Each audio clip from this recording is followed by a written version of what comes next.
Good afternoon. Welcome to our show, The Great Talk. I'm Dr. Mohammad Rafiq Faruqi, Editor-in-Chief, CA Media Group. Today, we are going to have a conversation with Advocate Sapna Pathak ji from the city of Surat. Madam, I would like to welcome you in our show, and I am equally thankful to you for providing us opportunity to speak with us. Thank you so much. Most welcome. आगे बढ़ने से पहले सबसे पहले मैं आपका introduction जानना चाहता हूँ. Myself Sapna Pathak ji. I born up and brought up Himachal Pradesh Chamba and अभी मैं यहाँ पे LLM in Human Rights complete किया, pursuing in PhD and still I am working in B Narmak South Gujarat University in Department of Law. और अभी साथ साथ पढ़ाने के साथ साथ समाज में भी जो भी जहाँ पे भी जो ऑर्गेनाइजेशंस हैं, प्रोग्रेसिव ऑर्गेनाइजेशन है, उनके साथ मिलकर भी काम कर रहे हैं और साथ साथ अपना PhD का काम भी कर रहे हैं. और मेरा उसमें टॉपिक है ट्रांसजेंडर को लेकर और उनके ऊपर भी मैं रिसर्च कर रही हूँ और उनके साथ जो है वो वर्क कर रही हूँ. Thank you sir. Moving further, I truly believe कि बहुत सारे ऐसे प्रोजेक्ट्स होंगे अपार्ट फ्रॉम जो कि आपके एकेडमिक्स है या फिर आपके प्रोफेशन से रिलेटेड है, उन प्रोजेक्ट को आप हाईलाइट करें. जैसे अगर हम एकेडमिक की बात करते हैं तो एकेडमिक में अभी जहाँ हम लोग काम कर रहे हैं तो बड़ी सारे ऐसे व्यू पॉइंट्स देखने को मिलते हैं कि जैसे हम लोग पहले से बात कर रहे थे कि समान काम के बदले समान वेतन होना चाहिए. और हम लोग जब अपने ग्रास रूट पे जाते हैं तो वो कहीं ना कहीं हताशा देखने को मिलती है कि जहाँ पे हमारे पेरेंट्स ने इतना स्ट्रगल करके जब हमें पढ़ाते हैं तो उनको ये लगता है कि कहीं ना कहीं हमारे बच्चे जो है वो सक्षम होने चाहिए और अपने पैरों पे वो स्टेबल होने चाहिए. और सबका आर्थिक सिचुएशन एक जैसा नहीं हो सकता है. जब हम लोग गाँव से उठ के जब हम लोग शहर की तरफ आते हैं या फिर जहाँ पे मेरा बॉर्न अप ब्रॉट अप हुआ है, मेरे फादर मिडिल क्लास फैमिली के थे और उनका जो है वो बहुत दूरदर्शी सोच था. बचपन से हमारे बीच में वो मानवता की समझ उन्होंने डाली थी और बचपन से बड़े सारे क्वेश्चंस उनके बीच में आते थे और हमें भी पूछते थे कि हमें जैसे अगर कोई फॉर एग्जांपल हम बात करें कोई भगवान की तो वो हमें ये बोलते थे कि कोई इंसान मर जाता है तो हम उनसे बात करते थे कि ये क्या है, तो वो बोलते हैं कि देखो आप लोग तो यहाँ भी जा रहे हैं बट जो इंसान भगवान के पास मंदिर में गया वो भी तो मरा, वो कैसे मरा. तो हमारी जितनी सोच थी उतने उन्होंने आंसर भी हमें दिए और उसके साथ साथ हमारा ऐसा ब्रॉटअप हुआ और उसके अंदर उन्होंने हमारे बीच में मानवता की समझ रखी. आर्थिक जो भेदभाव, अमीरी गरीबी की, वो सारी चीज़ें हमारे बीच में रखी. तो बचपन में कहीं ना कहीं वो हमें दिखता है और आज जब मैं प्रोफेशन में आती हूँ तो मुझे ये लगता है कि वो पॉलिसी फ्रेमवर्क जो है ना वो कहीं ना कहीं 2 पॉइंट्स में है. जब हम लोगों ने अभी पिछले कल ही अंतर्राष्ट्रीय महिला दिवस गया और वहाँ पे जब चर्चा हुई कि इंटरनेशनल लेवल पे महिलाएं बड़ी सारी जो है टेक्सटाइल वर्कर्स में 15,000 महिलाएं सड़क पे आई थी और उन्होंने इक्वल वर्क और इक्वल वेतन की बात की थी. तो आज अगर हम लोग देखते हैं तो हमारे पास ना सोशल सिक्योरिटी है, ना हमारे पास पेंशन है, ना आपके पास जो है वो गवर्नमेंट जॉब है. तो मतलब कहीं ना कहीं ये सारा क्वेश्चन मार्क यहाँ आके खड़ा हो जाता है कि अगर इतनी पढ़ाई करने के बाद आपको जो है वो इतने सारे टेस्ट रख दिए ना बिना मतलब के और बैरियर्स खड़े कर दिए गए हैं कि अगर आप इसको पास करेंगे तो शायद आपको इतने परसेंटेज जॉब मिलेगी. तो ये सारी चीज़ें जो है वो बड़ी सारी मतलब आज भी लड़ाई का एक दौर है. बट आज अनएम्प्लॉयमेंट इतना है कि इंसान जो है वो अपने घर की सिचुएशन देखेगा या लड़ने जाएगा सड़कों के ऊपर. तो ये सारा दौर जो है वो कहीं ना कहीं झुझला के रख देता है कि आप सुबह से शाम तक काम करो या फिर आप आंदोलन करो. इन लोगों ने शिफ्टों में लोगों को बांट दिया तो लोग इकट्ठे ही नहीं हो पाते और इकट्ठे होने के कारण जो है वो कहीं ना कहीं आज 2 पॉइंट देखने को मिलता है. एडवोकेसी में हम लोग देखते हैं तो इतना मतलब जो जूनियर्स हैं वो सीनियर्स के ऊपर जो है वो उन लोगों को पूरा स्टेबिलिटी रखनी पड़ती है. आज वो अपने लेवल पे सक्षम नहीं हो पा रहे हैं और उनको भी अपना घर परिवार चलाना होता है. तो सारी चीज़ें ये देखने को मिल रही है. मैडम आप हमें बताइए कि अपार्ट फ्रॉम जॉब प्रोफेशन है आप किस ऑर्गेनाइजेशन के साथ एसोसिएट है? हाँ, ऑर्गेनाइजेशन की अगर बात करें तो सबसे पहले मैंने ना किसान आंदोलन में पार्टिसिपेट किया था क्योंकि हमारे घर के सामने एक पहाड़ था और उसके ऊपर L&T कंपनी ने जो है वो बोला कि अगर ये जो है इस पहाड़ को नष्ट कर देना है और इसमें जो हम लोगों ने L&T कंपनी से बड़ा सारा सीमेंट बनाना है. तो हम लोगों का उस टाइम जो है वो कैरियर शुरू हुआ था, मतलब हम ग्रेजुएशन में डील करते थे, तो सारे लोगों को फादर ने भी और सब लोगों ने इकट्ठा मिलकर एक संघर्ष स्टार्ट किया गवर्नमेंट के खिलाफ कि हमें इन्वायरमेंट को बचाना है। अगर आप पहाड़ों पर रह रहे हैं तो वहाँ की जड़ी बूटियाँ आप उसको नेचुरली बिल्ड करो, वहाँ टूरिज्म बिल्ड करो, वहाँ पे आपको कंस्ट्रक्शन करके जो है उसको ऐसा हब क्यों बनाना है। तो उसके लिए वहाँ पे हम लोगों ने सबसे पहले किसान आंदोलन के साथ जुड़कर जो है वर्क किया मैंने, और उसके बाद धीरे धीरे जो है वो स्टूडेंट लाइफ तो मैं जुड़ी थी कि भाई कहीं ना कहीं जो है वो सारे कोर्सेज लोगों को अवेलेबल नहीं है। और जो हम लोग बात करते हैं कि एक जो है, मैं पहले से बात कर रही हूँ कि अगर कोई भिखारी का बच्चा भी है, कोई प्रोस्टिट्यूशन का बच्चा भी है, कोई ट्रांसजेंडर का बच्चा भी है, वो बच्चा और प्रधानमंत्री का बच्चा, वो समान शिक्षा उसको मिलनी चाहिए। उसकी लड़ाई जो है वो आज भी अगर हम लोग बात करते हैं, मैं मानती हूँ कि बड़े बड़े विचारधारा में बड़े सारे लोग आके गए, उन्होंने संघर्ष किया, मगर आज अगर उसको हम इम्प्लीमेंट नहीं करेंगे, और इम्प्लीमेंट के साथ मैं ये बोलना चाहती हूँ कि अगर हम कोई सोच नहीं देते और हम संघर्ष नहीं करते तो आने वाली पीढ़ी को वो चीज़ नहीं रह पाएगी। और वो आने वाली पीढ़ी को हम क्या सोच देते हैं, क्या कार्ल मार्क्स ने क्या बोला था, गांधी जी ने क्या बोला था, सरदार वल्लभ भाई पटेल ने क्या बोला था, और आज के दौर में भी बड़ी सारी ऐसी डिग्निटरीज हैं, उनको मिलके एक ऐसा प्लेटफॉर्म हमें देना चाहिए जिसके अंदर जो एजुकेशन, हेल्थ और हमारा जो ये एम्प्लॉयमेंट, ये तीन चीज़ें प्राइवेट क्षेत्र में नहीं होनी चाहिए, क्योंकि जो हमारी बेसिक नीड्स है वो फुलफिल नहीं होगी तो हम अमानवीय तरीके से जाएंगे। और आज फॉरेन कल्चर क्यों आ रहा है स्टूडेंट्स में, आज फॉरेन कल्चर यूथ में क्यों आ रहा है, क्योंकि राइट टू लाइफ और लिवलीहुड की अगर हमारे देश में बात करें तो वो बड़े क्वेश्चन मार्क पे, वो बड़ी चर्चा का विषय है कि अगर उसके ऊपर पॉलिसीज़ नहीं होंगी तो फॉरेन लोग जाके जो है अगर छोटा काम भी करेंगे तो वहाँ उनको मिनिमम वेजेस मिल रहे हैं, मगर हमारे देश में मिनिमम वेजेस जो है वो हमें कोर्ट का दरवाज़ा खटखटाना पड़ता है, या बड़े सारे एक्टिविस्ट जो है वो BIL करते हैं तो जाके जो है वो बुनियादी फैसले जो है वो कोर्ट देता है, फिर भी इम्प्लीमेंट नहीं होते नीचे। तो ये सारी चीज़ों के लिए मैंने किसान आंदोलन में काम किया, स्टूडेंट फेडरेशन में काम किया, स्टूडेंट फेडरेशन के साथ साथ यहाँ पे मैं सूरत शहर जिला महिला संघ की भी एक ट्रेजरर भी हूँ और स्टेट लेवल पे भी कमेटी में हूँ। वहाँ पे भी हम लोगों ने नीडी लोगों के लिए जो है वो जो हमारे फंडामेंटल राइट्स थे और महिलाओं के लिए जो हक में जो सारे कानून बने थे उनके लिए, और जिन लोगों के लिए जो है रोटी कपड़ा मकान, वहाँ पे जो कई बार लोगों ने गवर्नमेंट ने क्या किया, विकास के नाम पे उनके घरों से उनको निकाल दिया गया, तो इनके लिए हम लोगों ने लड़ाई लड़ी। और आज भी जो है वो कहीं ना कहीं ऐसा संघर्ष हमारा जारी ही है कि जब तक लोगों को बेसिक नीड्स उनकी फुलफिल नहीं होगी, उनके मौलिक अधिकारों के बारे में उनको पता नहीं चले, तो ये सारे सवाल तब तक रहेंगे जिंदा। बहुत अच्छा, बहुत ही बारीकी से आपने एवरीथिंग को इलाबरेट किया। आगे बढ़ते हैं, हम जानना चाहते हैं कि जो रिसेंटली इनफैक्ट यस्टरडे हमने इंटरनेशनल वुमेन्स डे सेलिब्रेट किया, तो आई एम श्योर कि आपने भी पार्ट लिया होगा, तो उसका जो एक आउटकम है, एक पॉजिटिव वाइब, कोई मैसेज है, वो आप शेयर करेंगे व्यूअर्स के साथ? हाँ, मैं ज़रूर शेयर करूँगी कि इंटरनेशनल वुमेन डे तो मतलब मैं ये बोलूँ कि सब लोगों ने ही मनाया है, ऐसा कोई दिन नहीं है जब हम वुमेन्स डे नहीं मना सकते। बट ये कारण क्या था कि 8 मार्च को क्यों मनाया जाए, तो इसके ऊपर अगर मैं फोकस करूँ तो आज जो है वो फंडामेंटल राइट्स में बताया गया है कि अगर आपके फंडामेंटल राइट्स सुरक्षित नहीं है तो आप स्ट्राइक कर सकते हो, आप आंदोलन कर सकते हो, अपनी बात रख सकते हो, आप लिख सकते हो। मगर क्वेश्चन क्या आता है, जैसे हम वो रास्ता अपनाते हैं तो आप किसी एक तबके को आज़ादी दी जाती है कि आप स्ट्राइक कर सकते हो, बट किसी एक तबके को वो आज़ादी नहीं दी जाती है, तो कहीं ना कहीं ये असुरक्षित है आज भी।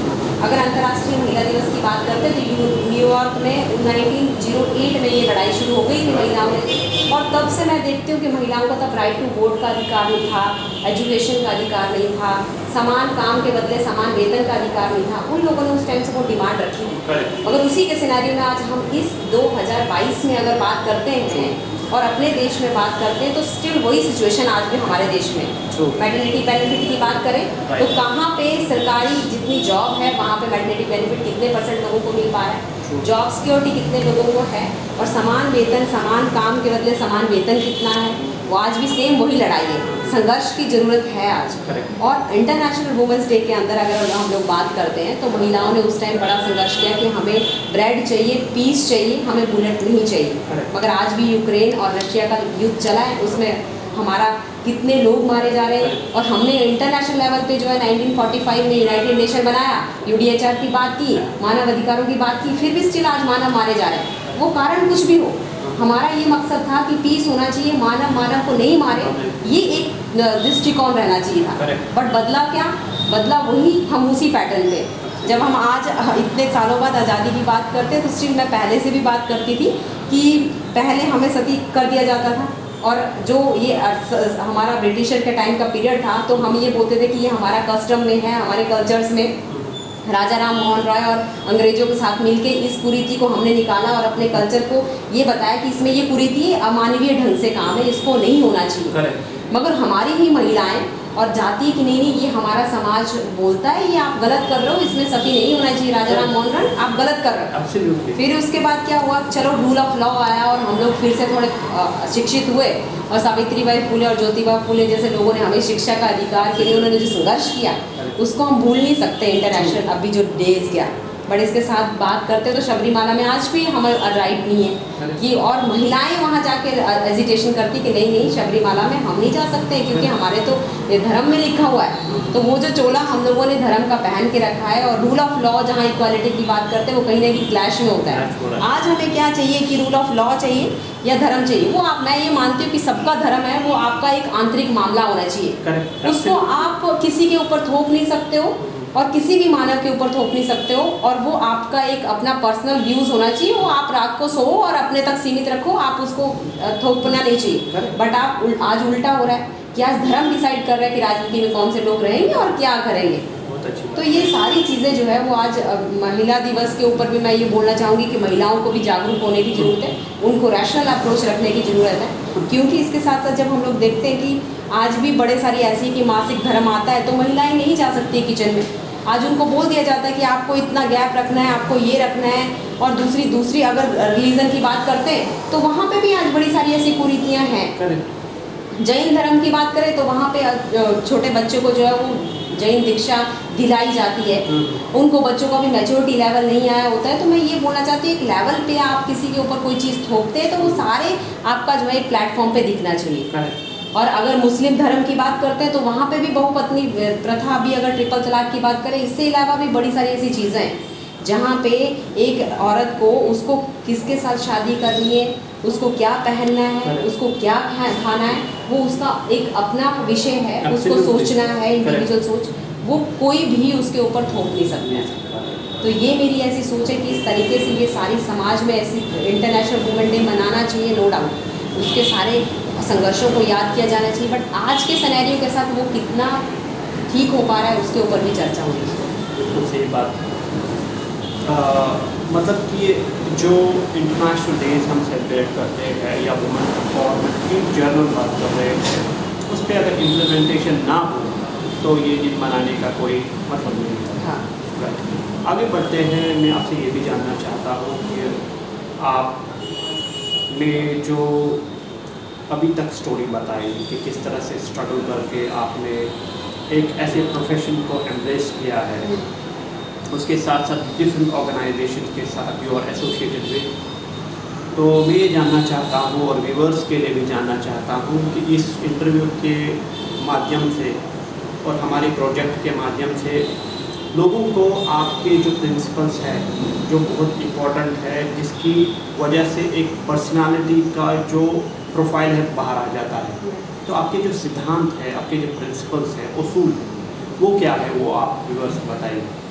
और मेरे प्रिंसिपल्स और असूल की अगर मैं बात करूं तो कई बार क्या लगता है कि हम लोग जैसे जैसे स्टेप बाय स्टेप अपनी लाइफ में आगे जाते हैं तो वो बड़े सारे एक्सपीरियंसेस हमारे साथ होते हैं। उन एक्सपीरियंसेस सीख के कुछ मेरी ऐसी बातें हैं कि जैसे फॉर एग्जांपल अगर हम लोग बात करते हैं तो जो अमीरी और गरीबी की जो खाई है या फिर जो जात और जाति प्रथा है, जो इस चीज़ में हमें कोई भेदभाव नहीं होना चाहिए। हर एक पर्सन जो है वो एक इंसान है। अगर वो इंसान है तो आज अगर हम लोग बात करते हैं कि वो किसी भी धर्म का है, वो किसी भी जात का है, तो वो पहले क्या है, वो इंसान है। उसको पहले हमें इंसानियत के नाते देखना जरूरी है। और ये सारी चीज़ें जो हैं वो इस तरीके से आज जो है, अगर हम इंसानियत की बात कर रहे हैं, मानव अधिकारों की बात कर रहे हैं, तो कहीं ना कहीं एक ऐसा तबका है जो इसको गलत रास्ते से देखता है। तो ये जो बुनियादी चीज़ें हैं कि जो भी पहले किसी भी धर्म से, किसी भी जात से कुछ भी है, वो पहले इंसान है उसको मुझे देखना है। और उसकी बात ये है कि क्या उसको उसकी बेसिक नीड्स फुलफिल हो रही है, रोटी कपड़ा मकान वो पर्सन जो है वो पा रहा है, वो किस स्टेज पे है, उसकी वो चीज़ें फुलफिल होना जो है वो उसका रास्ता मैं ये चाहती हूँ कि वो जो है वो एक ऐसा रास्ता, एथिकल रास्ता होना चाहिए जिसके रिगार्डिंग उन लोगों को इन चीज़ों पे, उनकी बुनियादी मुद्दों पे उनको प्रॉब्लम नहीं आनी चाहिए। और उसके साथ साथ मेरा ये मानना है कि अगर हम कोई भी चीज़ सोचते हैं तो हम वो अपनी थिंकिंग किसी के ऊपर थोप नहीं सकते। हमारा ये मानना है कि मैं जो सोच रखती हूँ वो मेरी अपनी सोच है, ठीक है, उससे कोई पर्सन वेरी कर सकता है और नहीं भी कर सकता है। और आज मैं अगर अपनी थिंकिंग रखती हूँ तो वो मेरी एक फ्रीडम ऑफ स्पीच की बात की गई है, वो ना मैं किसी के ऊपर थोप सकती हूँ और दूसरे पर्सन को भी ये है कि वो मेरी फ्रीडम ऑफ स्पीच में जो है वो इंटरफेयर ना करें। और एक बात ये भी है कि अगर हम लोग कुछ बात रखते हैं तो वो उसको मानना है या नहीं मानना है वो उसकी थिंकिंग है। तो मेरा ये भी एक पॉइंट्स है कि अगर हम लोग ना चाहते हो किसी में इंटरफेयर नहीं करते हैं तो हम ये भी नहीं चाहते कि हम कोई हमारे लाइफ में इंटरफेयर करे इस लेवल पे। क्योंकि आप जब विचारधारा की बात आती है तो आज ये चीज़ हो गई है कि किसी दूसरे की विचारधारा है वो बड़ी सुपीरियर है, बट अगर कोई और दूसरी अपनी विचारधारा की बात कर रहा है तो वो कहीं ना कहीं इंफीरियर है, या फिर वो देशद्रोही है, या फिर अब वो कोई भी है। तो ये सारी चीज़ें ये है कि अगर आपको इस देश में rule of law, full of diversity से लोग हैं और उसमें लैंग्वेज में भी बड़े सारे लोग हैं और हर तरीके की डाइवर्सिटी हमारे देश में है, तो इसको जिंदा रखना है ना, तो उनकी सारी आइडेंटिटी को जिंदा रखने के लिए हमें साथ देना चाहिए। कि अगर वो किसी भी आइडियोलॉजी का है, किसी भी जात का है, किसी भी धर्म का है, किसी भी भाषा का है, कहीं का भी रहने वाला है, उसको वैसे ही हमें आइडेंटिफाई करना होगा और उनको जो है वैसे सम्मान करना होगा। बहुत ही मतलब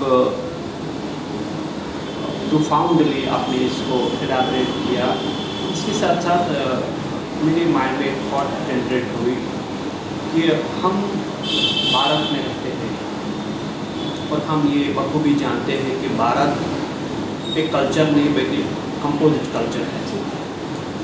तो इस भारत की अखंडता के लिए, नेशनल बिल्डिंग के लिए, नेशनल हार्मनी के लिए हमें किन किन प्रोजेक्ट में प्रमोट करना चाहिए, पार्टिसिपेशन करना चाहिए, ताकि हमारी जो भारत की संस्कृति है, मैं एक पर्टिकुलर कम्युनिटी की संस्कृति की बात नहीं कर रहा हूँ या एक पर्टिकुलर पर्सन की संस्कृति की बात नहीं कर रहा हूँ, बल्कि भारत एज अ फैमिली, तो हमें किन किन प्रोजेक्ट पे काम करना चाहिए और हमारा कंट्रीब्यूशन, हमारा रोल क्या होना चाहिए। इसमें मैं एक ही बात बोलना चाहूँगी कि सबसे पहली बात ये है कि पॉलिटिक्स में इन्वॉल्वेशन रहना चाहिए। यूथ का, वुमेंस का और आपका जो है वो हर एक लेवल पे पॉलिटिक्स में इन्वॉल्वेशन रहना चाहिए। वो क्यों मैं बताना चाहती हूँ, क्योंकि जब बचपन से जब कोई भी एक छोटा बच्चा होता है उसको जो टीका लगेगा ना वो भी राजनीति तय करती है संसद में। और कोई इंसान जब तक मर जाता है और उसके ऊपर जो कफन चढ़ता है वो भी राजनीति तय करती है कि उसका कफन का रेट क्या होगा। तो स्टार्टिंग से लेके जब इंसान मरता नहीं है तब तक पॉलिटिक्स डिसाइड करती है कि उसकी शिक्षा क्या होनी चाहिए, उसके स्वास्थ्य का क्या होना चाहिए, वो प्राइवेटाइजेशन होना चाहिए, उसकी गवर्नमेंटाइजेशन होना चाहिए, वो देश का जो स्ट्रक्चर है वो कैसा होना चाहिए, वो संसद से क्लियर होता है। और संसद में लोगों को आज ये डिसाइड किया गया है कि आप राजनीति बहुत गंदी चीज़ है, वहाँ नहीं जाना चाहिए, मगर जबकि राजनीति को बड़ा अच्छा भी किया जा सकता है। भीमराव अंबेडकर ने लास्ट में एक बड़ी अच्छी चीज़ बोली थी कि एक ऐसा संविधान है, ये ऐसी बुक है जो अच्छे लोगों के हाथ में जाएगा तो बड़ा अच्छा हमारा देश चलेगा, अगर खराब लोगों के हाथ में जाएगा तो बहुत खराब भी देश का स्वरूप हो सकता है। तो अगर देश की राजनीति में बैठे हुए लोग रैशनल अप्रोच रखते हैं, मानवता के प्रति अप्रोच रखते हैं, क्या वो सरकारी क्षेत्र के प्रति अप्रोच रखते हैं, लोगों की सोशल सिक्योरिटी के प्रति अप्रोच रखते हैं, तो ज़रूर हमारा जो है वो बिल्डिंग स्ट्रक्चर बड़ा अच्छा हो पाएगा। क्योंकि जब हमारा संविधान बना था ना तो 15 लेडीज़ हमारी संविधान में थी, अलग अलग राजनीतिक दल के लोग संविधान में थे, अलग अलग तबके के लोगों को रखा गया था, प्रोविंशियल स्टेट से जो अलग अलग राजाओं को बुलाया गया था, उनकी दृष्टिकोण को समझा गया था, उन लोगों के विचारों को लिया गया था। तो आज भी ये ज़रूरत है कि राजनीति में ऐसे लोगों को लाया जाए, चाहे वो अपोजिट विचार रखते हो मगर वो देश के लिए क्या अच्छा चाहते हैं, ऐसे लोग वहाँ रहने चाहिए। दूसरी बात मैं ये बोलना चाहती हूँ, कृषि। पहले हमारा देश कृषि प्रधान देश होता था और श्वेत क्रांति की बात करूँ तो जहाँ पे हमारी कृषि की बात की जाए तो कृषि आज सबसे नीचे क्यों जा रहा है, क्योंकि कृषि के ऊपर प्लानिंग नहीं है। जहाँ पे महिलाएं कृषि में काम करती है मगर उनका उनका जो है वहाँ पे वेतन क्लियर नहीं है, उनको पता ही नहीं है कि अगर वो काम करेगी तो उसके प्रोडक्शन में उनकी कितनी भागीदारी होगी और कृषि किन लोगों के हाथ में जा रही है और उसका प्रोडक्शन कैसे आधुनिक तरीके से होना चाहिए और उन लोगों को जो सच में ज़रूरत है उनको कृषि का मिलना चाहिए। आज मैं एक और बात यहाँ से बताना चाहूँगी कि कोरोना में बड़ा सारा देश हमारा इसलिए नहीं मिला क्योंकि उनके पास कृषि था। अगर यहाँ शहरों में लोग क्यों भागने लगे, इसलिए भागने लगे क्योंकि शहर में उनको खाने के लिए कुछ नहीं मिलता था, मगर गांव में कृषि थी तो उनके पास अनाज पड़ा हुआ था, उनके पास सीजनल ऐसी सब्जियां होती थी जिससे वो बच सकते थे।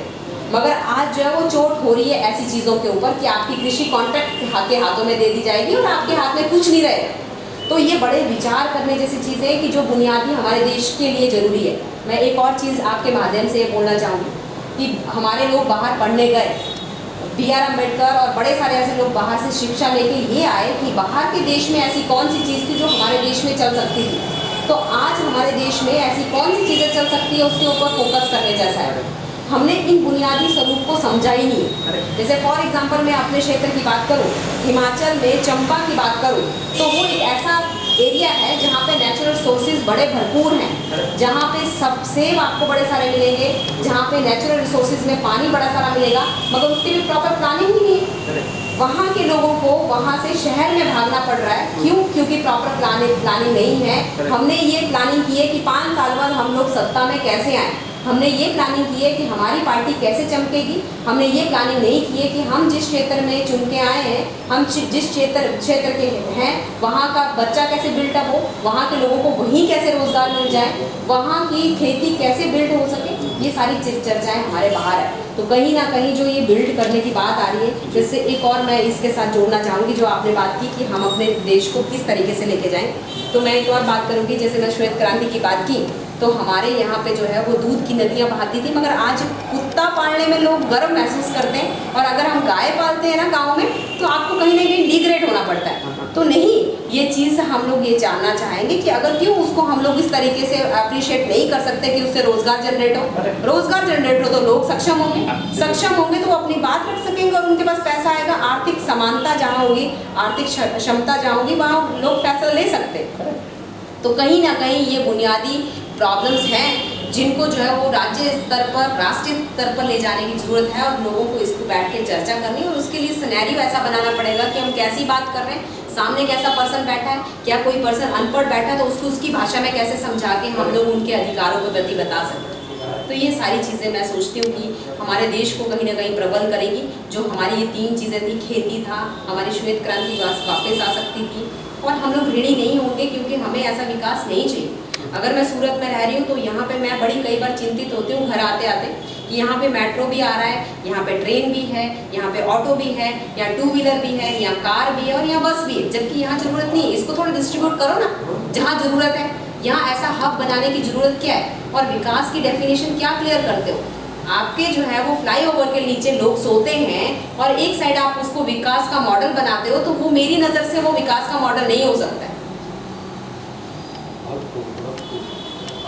यहाँ पर मैं व्यूअर्स को कि जो ये प्रोजेक्ट हम कर रहे हैं 1000 लेजेंडरी पर्सनालिटी इन गुजरात, तो ये एक ऐसी चीज़ है कि जैसे आप समंदर में गोते मार के वो हीरा निकालते हैं, इट्स मोर लाइक दैट कि हम अपनी कोशिशों से ऐसे हीरों को निकाल के पब्लिक के सामने ला रहे हैं और ये है कि हमें बहुत गर्व फील होता है, प्राउड फील होता है कि हम सही लोगों को चुन के इस प्रोजेक्ट में ला रहे हैं और जो आपकी थिंकिंग है और जो आपका मतलब डेवलपमेंट ओवरऑल हुआ है और भविष्य में भी होगा आई एम श्योर, तो वो कहीं ना कहीं आपको डेफिनेटली एक ऐसे पद पे लाएंगे जहाँ से फ़र्क पड़ेगी और उस फ़र्क पड़ने से हम सही डिसीजन लेंगे और उन सही डिसीजन से भारत देश तरक्की करेगा।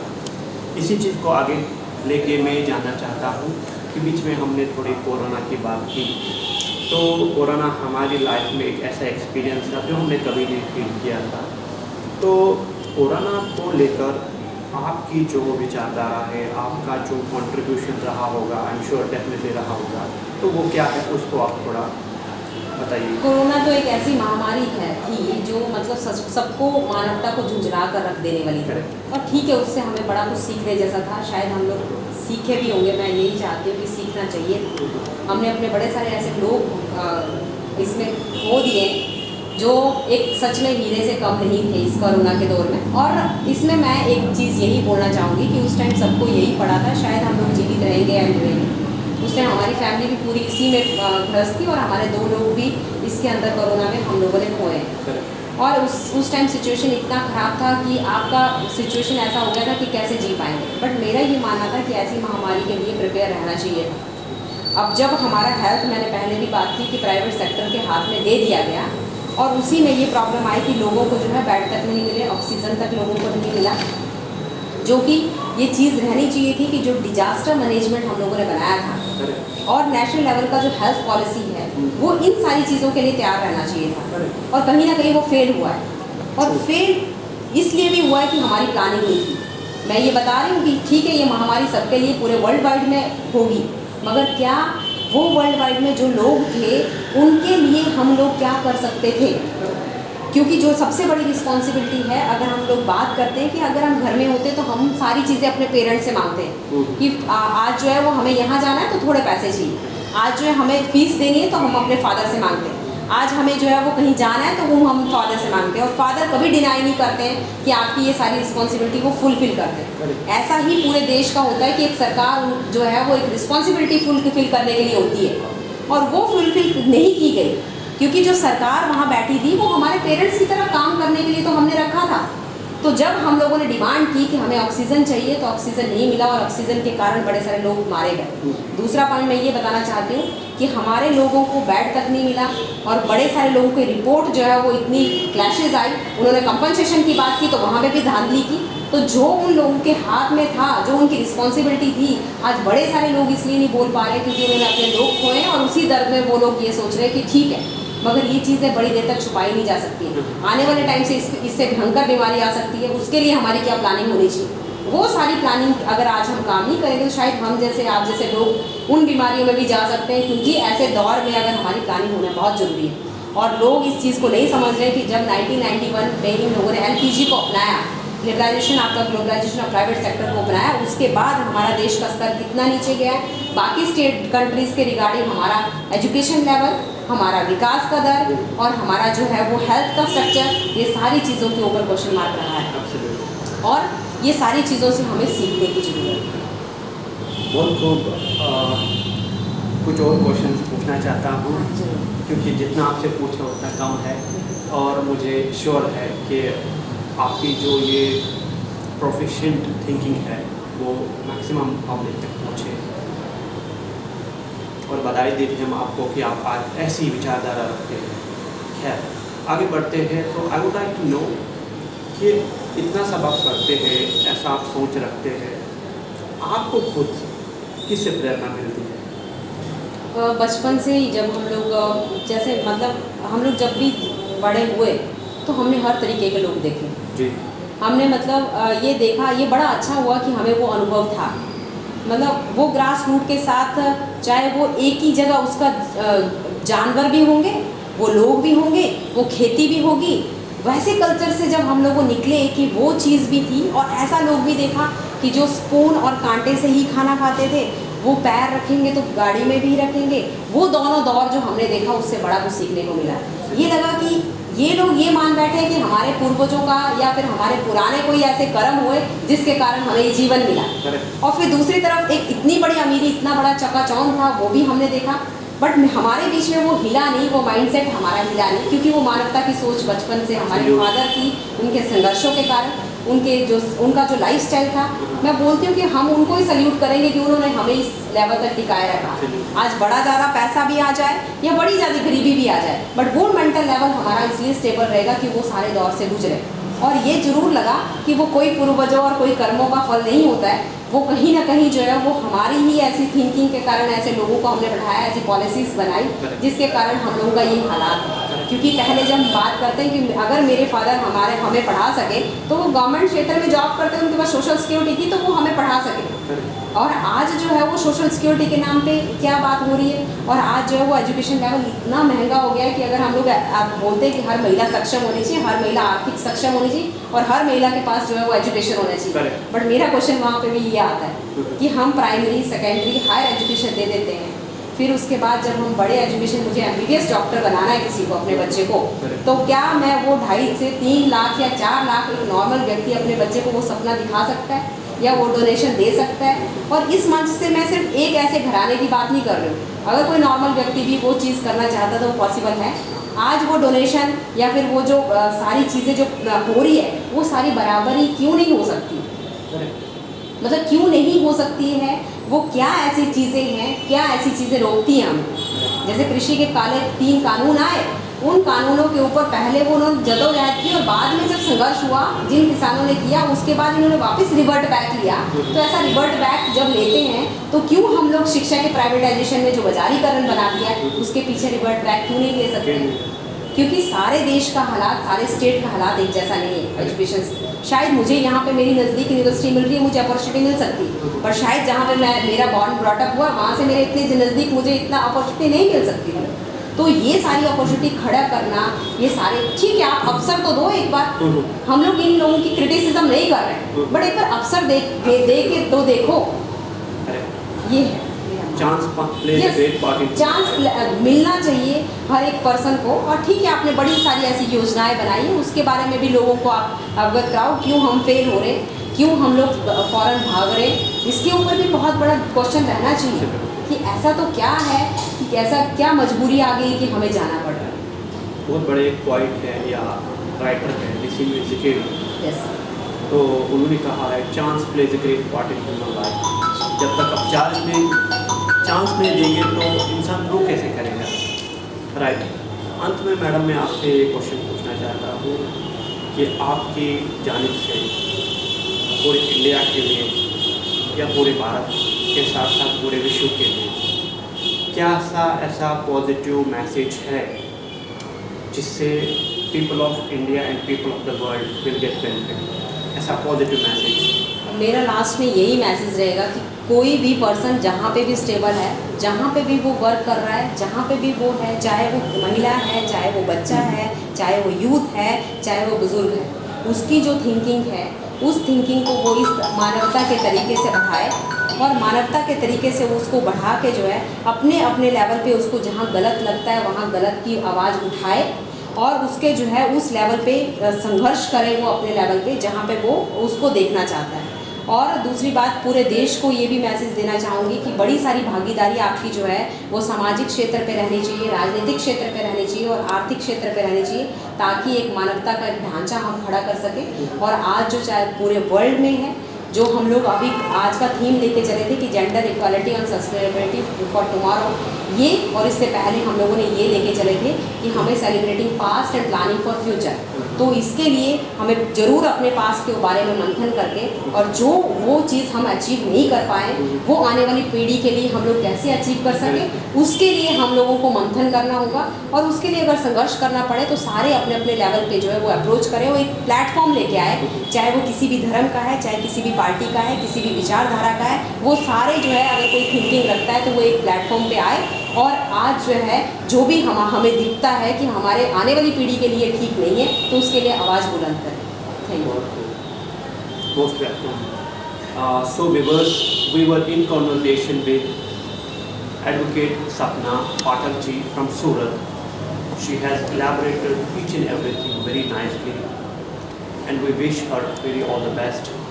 And we also wish that her thinking will not benefit just her family or the surrounding or immediate relatives, but for the whole nation and the world at large. Once again, madam, thank you so much for joining our program. Thank you so much for your team. Thank you.